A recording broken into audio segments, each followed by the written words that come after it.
Welcome to the video. We are going to be talking about Power Worlds today. Over the past couple of days or weeks, I don't actually know, I've played this game an unhealthy amount, and I feel I have some information that I can pass along to a couple of people at least. Maybe get at least one fact out there that somebody didn't know. Maybe pass it your way. So yeah, let's just hop right into it. So I do have a couple of tips for you guys today. Some of them advanced, some of them not very advanced. Ah, son of a... Give me just 1 second. I gotta deal with this because I don't have a wall built around my base.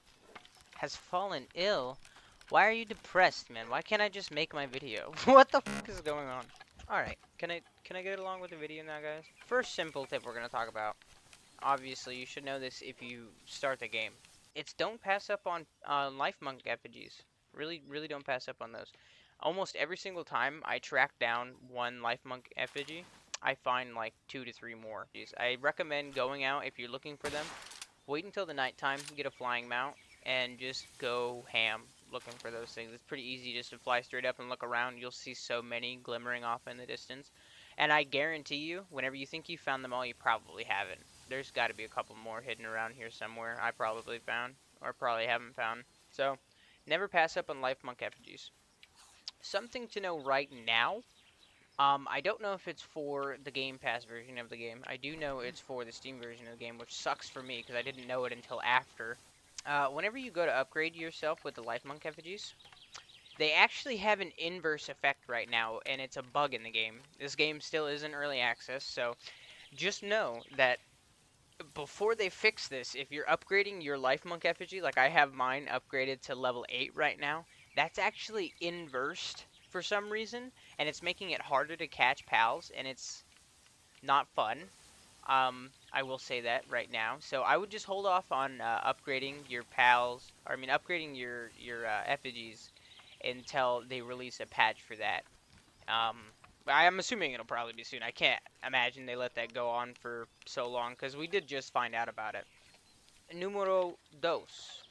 You should never pass up the opportunity to find an egg.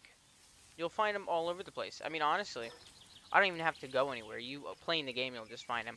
I recommend hunting for eggs around the volcanoes in like the harder areas. Just get a flying mount. Just fly around, look for eggs. If you're lower level than the area is, you'll end up not only getting a whole bunch of experience. Whenever you hatch an egg, you get a catch bonus for it. If you haven't completed the capture bonus for it and you hatch that creature, you get a capture bonus. So eggs are basically just like XP packets that you can find all over the place. That's basically how I've leveled up to level 40. I was level 30 and I played for not that long. I just went out, got a bunch of eggs, brought them back to my base, and I was breeding at the time as well. So I just had a whole bunch of eggs incubating and I was just popping off XP one by one. I leveled up and it was a blast. I definitely recommend grabbing eggs every single chance that you get. Can you guys be quiet? You got a whole lot going on over here. Anywho's it. Oh, you hear that? Free fact. Here's a free fact of the day. If you ever hear that noise, that means that you are really close to a lucky, which is basically this game's version of a shiny, and I think I might have to fall. Is this? Oh, see, look, I'm telling you, all over the place you'll find these. I've been here 2 to 3 times, didn't see this. Now, Lucky Pals will do like 20 to 30% more damage. They are absolutely insane. I already know that if you missed, if you throw a ball and it hits a pal directly in the back, you will get, ooh, that's a nice one. You will get a capture bonus on them, just a temporary capture bonus. It's pretty good.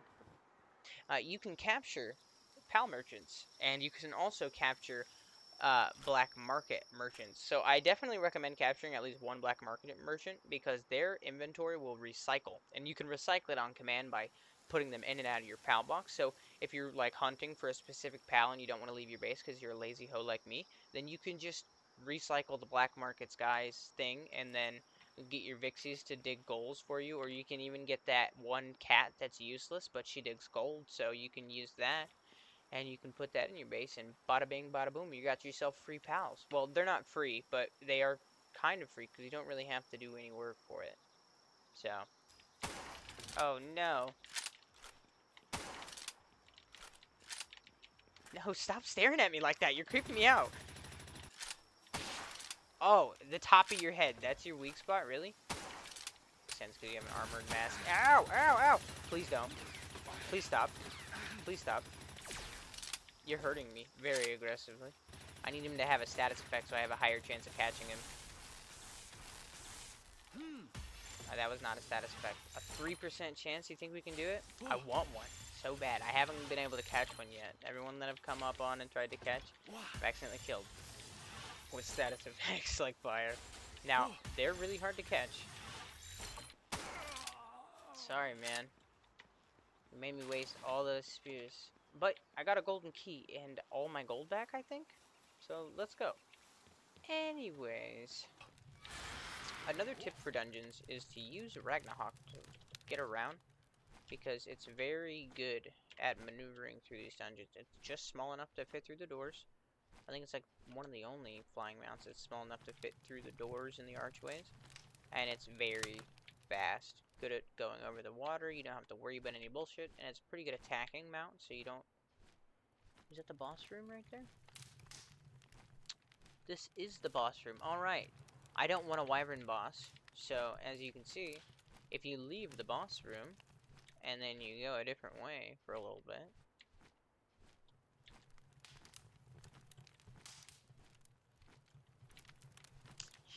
I really don't like this boss, but I'll take it. It's fine.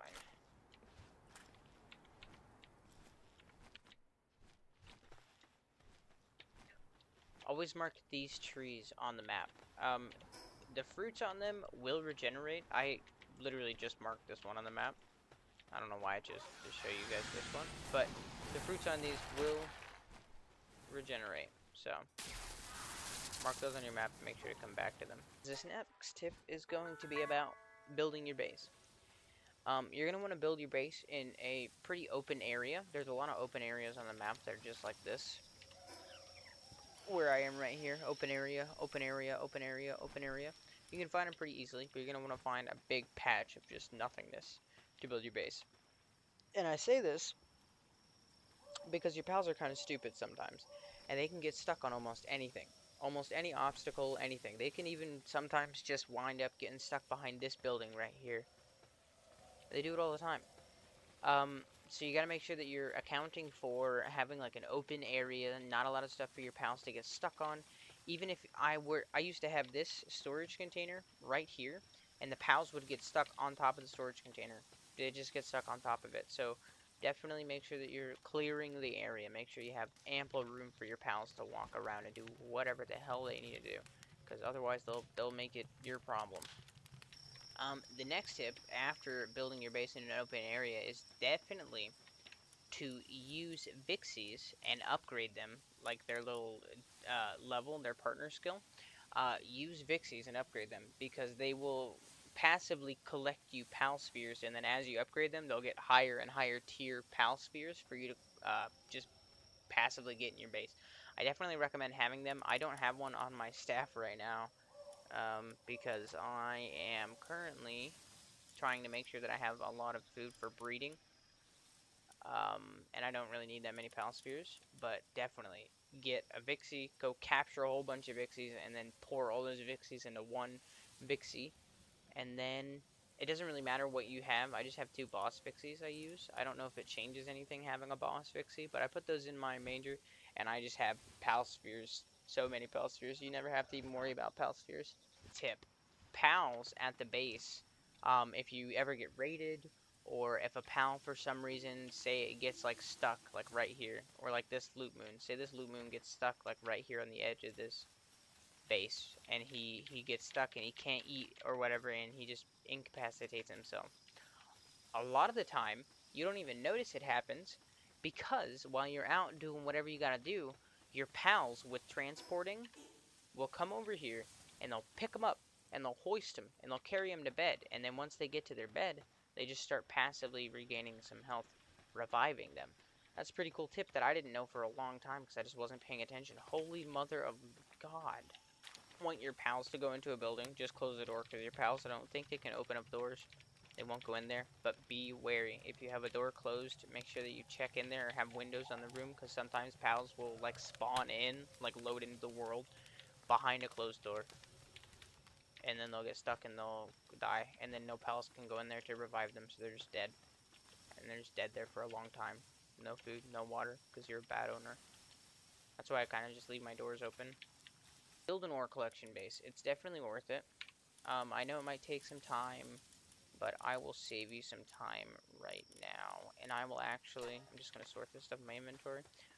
I will show you where I built my ore collection base. This is a pretty highly recommended spot for anyone, really, because you can produce coal, and you can produce just normal ore there.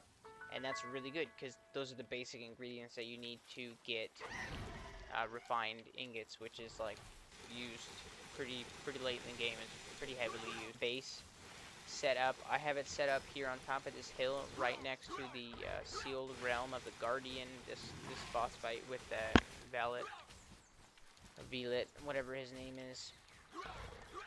What I have set up here is there will be. This is how I have it oriented. I just have on the very tip of the mountain here. I have a platform built so nothing really gets stuck whenever they need to come up here, and I just try to have everything out of the way so nobody really needs to walk up here unless they're smelting, and they can just stay on the edge of the ramp and walk themselves down. I have everything like necessity-wise for them over here, with the food production on the bottom level here. I have a couple of, like I have one guy just for watering, and one guy that can water and transport like berries and goods and stuff. Definitely recommend having one of these gals for the Patelia, whatever.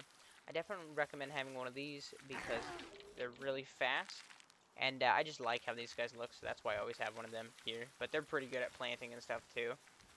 I have two Ragnahawks because they can do level 3 fire, which is good. Level 3 kindling is always good to have at a metal smelting base. And then they can do storage, so they can do level 3 storage, which is good for transporting stuff around. There's going to be a lot of metal being dropped on the ground, so it's good to have two people that are just transporting consistently that have level 3 transporting.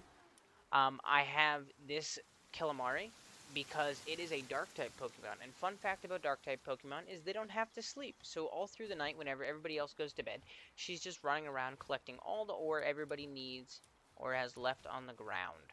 Because they're just amazing to have. You can find them in low-level dungeons all over the place. They're everywhere. Definitely recommend going and getting one of those. Again, I have these two guys for my this is my farm setup. I just have two level 2 waterers, one of them with transporting and handiwork, and then I have two guys. One of them is more oriented in planting, the other one is more oriented in like collecting some wood on the side. I like to have them collect wood on the side so that I can produce some charcoal here if I want to. I have two of these guys, and then again this. I have in total 1, 2, 3, 4 just collection guys. These 4 dudes just go around the base and pick stuff up all day. That's all they do. Because again, we're getting a lot of metal produced at this base, so we definitely have to have some people collecting resources for us. I have 4 Anubises because Anubises are crack, dude. They're level 4 handiwork, so if there's ever anything that needs handiwork, they're the ones to use. Definitely good to have at your main base, at least have like 2 of them, so one of them can be mining and the other one can be helping craft. But they're also level 3 miners, so they can mine just about anything you need. They are super fast, so whenever they transport items, they're bing, bing, bing, bing, bing, bouncing all over the place. And yeah, I also have a couple of these just because they're really good to have for mining. They're consistently mining throughout the day, and that's all they do. And then these guys right here, they can be, they're level 3 kindlers, so they can mine and then they can also kindle if they need. So I just always have a couple of people that can bounce back and forth on the task. I have a couple of people that are going to be like these Ragnahawks will come and refine my metals before anything else. And then if they for some reason aren't, then I have a backup just so that we can consistently have stuff going at all times. Whenever you are fighting bosses of any sort, or anything really, because a lot of times things can do hella damage. When you're fighting stuff, help your pal out a little bit, because you can really increase the survivability rate of your pal by like 300% if you just do this simple thing right here. You see this guy right here? See how you just did 251 damage? That's a lot of damage. That would have probably killed him. Just help your pals dodge. Throw them right back out. They get right back into the fight like nothing ever happened. Because you can click a button and just dodge out of the way. But they cannot. Oh my god. You're cracked, bro. I didn't know this guy was so good. Another tip about, like, having a metal base or whatever is get yourself one of these grappling guns. Definitely useful. Whenever you are over encumbered, you just have way too much stuff in your inventory. You can walk pretty slowly, and that sucks, because walking slowly sucks. You can teleport, not teleport, you can grapple hook whenever you're encumbered, and it's basically the only way to walk around whenever you're encumbered. But if you have the grappling hook and you unequip it and put it back in your hand, it'll instantly reset the recharge time, so you can just avoid that entirely. Or you can have two grappling hooks so you can switch back and forth because they have separate recharge times. It's pretty good. You honestly, if you have like 3 grappling hooks, you can basically swing around like Spider-Man if you're skilled with it. So if you ever run into the scenario where you run out of pal space because you're just capturing so many pals and you don't want to let any of them go because you're a sentimental bastard. You just need all those pals that you have. You don't want to let any of them go. But if you fill this entire thing up and you struggle with, you need more pals, you can build viewing cages. I don't have it unlocked because I don't need that yet, but you can build viewing cages, and you can stuff all the pals it's like one storage unit, like one of these things. It'll give you about this many slots. You can stuff it full of pals, and they're not gonna need food, water. Their sanity doesn't drop. It keeps them preserved, and you can just kind of look in there and look at them. It's a good way to store pals for like specific breeding. It's a good way to sort them out that way if you want to have it all fancy dancy. You want to have a specific breeding base, I'd recommend putting those there. These guys are all set up in a very specific way so that they all function and make the base run squeaky clean. It took a lot of testing to find which pals are going to be the best ones, but from what I found is these pals are very good whenever it comes to watering the base and keeping the base watered and keeping everything just tip-top shape. I can have the mill running, I can have all these garden plots that I have over here, and I can have the stone crusher running, and it seems like everything's running crystal smooth, even though I just have 2 guys. So it's amazing. I definitely recommend either having 2 Azorbs or 2 Suzuki Aqua, or having 1 of each, because they're level 3 waterers, and the only thing that they will focus on is watering. So highly recommend. Again, the Nubis, really good at mining. I definitely want to have at least 1 miner in my base at all times, so I can be producing passive stone for things like concrete or just building resources. I have a Wumpu, because not only are these guys really good at helping you out with carry weight, they'll increase the player's max carry rate capacity, just like the Lunaris, if having them in your inventory. But these guys are amazing at collecting wood, and they're also level 4 transporters, so you don't have to worry about that wood stacking up too high. I have a bee guard in here right now because I am currently collecting honey. These are the only guys that can collect honey for you. The Wixen is very good. I like to have him at my base just in case I'm not cooking anything, but he's a crafter as well. He's a level 3 crafter. So he will craft stuff for you whenever you're not cooking items, which, I mean, you're not going to be cooking stuff all the time unless you're breeding like I am right now. So you don't really need to worry about him being away from the, crafting too much. I have a Hanji because these things are awesome. You can have them at your base. They'll be collecting stuff for you all the time. They can do handiwork. They can craft stuff for you. It's not a high level, but they're kind of transporters. They will also repair structures for you. So if you have a structure that's damaged, they'll go over and they'll start repairing it for you. I recommend having at least one of them at your base because I don't know if other pals can do it. I've only seen this guy repairing structures for me. So, highly recommend. Hellzypher, I have him because he's a level 3 transporter. and that's all he does. So he's just focused on transporting stuff in my base at all times. Very good to have. I have my Goober over here. He's actually called a Chillet. He's a level 1 guy. Not he's just a level 1 guy, but he is a level 1 cooler. I definitely need to get a better cooler. I haven't found a better cooler. I mean, I don't really have that many snow creatures, and I definitely want to go to the snow biome. But he's the only one that I have that will consistently stick to chilling that thing out. But sometimes he goes and harvests plants, so I definitely recommend finding yourself someone that is just going to sit there and stay on that. I have the Relaxosaurus Rex, because one, he's a diet lover. He has level 1 transporting, which is cool. He looks amazing. And he's a level 3 electrician. So, he keeps the base in tip-top charged shape all the time. I got these guys because I'm breeding. I have one of these just because he's a level 3 buyer, so he'll always be cooking. I have 2 cook pots. I recommend having 2 cook pots because it's just good to have 2 cook pots, and then upgrading to a kitchen. I have this guy. He's my chicken. He's laying eggs for me. I have level 2. Definitely, if they're going to be in the manger.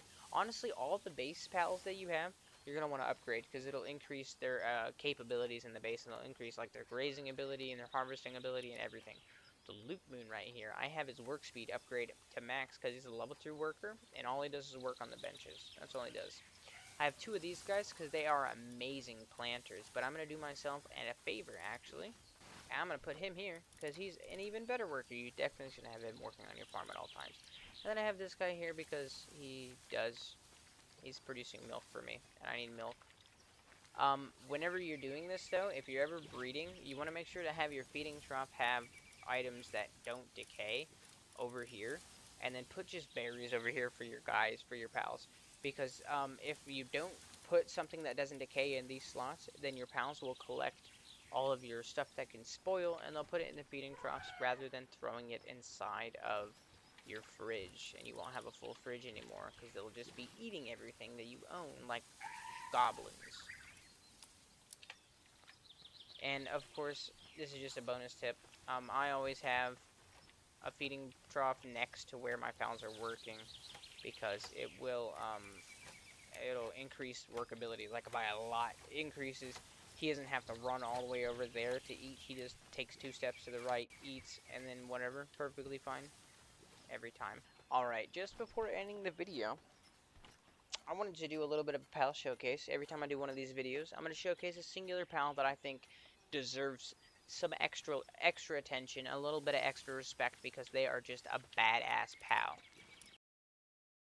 Who's that pal? It's Kitson. These guys are amazing. If you die in like the desert, or you die in like the snow biome, it's really hard to get back to your stuff, because then you have to go all the way back to your base, you have to trinket, and if you don't have a trinket, or you don't have an undershirt, then you have to make something, and then you have to build that, and it takes so much time. These guys take that problem and throw it away. You ever lose your stuff? Oh no! Grab your trusty steed. All you gotta do is build yourself a saddle, and bada bing, bada boom. You're riding yourself to go get your stuff insulated entirely, and you don't have to worry about anything. And also, he just looks badass. I mean, like, you can't tell me he doesn't look badass. He's a fire type, and fire is just one of the best animals, or the best element types to have, because it does damage to 2 different element types, and it's the only element type in the game that does special damage to 2 different element types, so he's definitely good to use just to have, like, a running around mount, if you want to just be kind of messing around. But he's excellent to use for if you need to run into the desert and you don't have a trinket.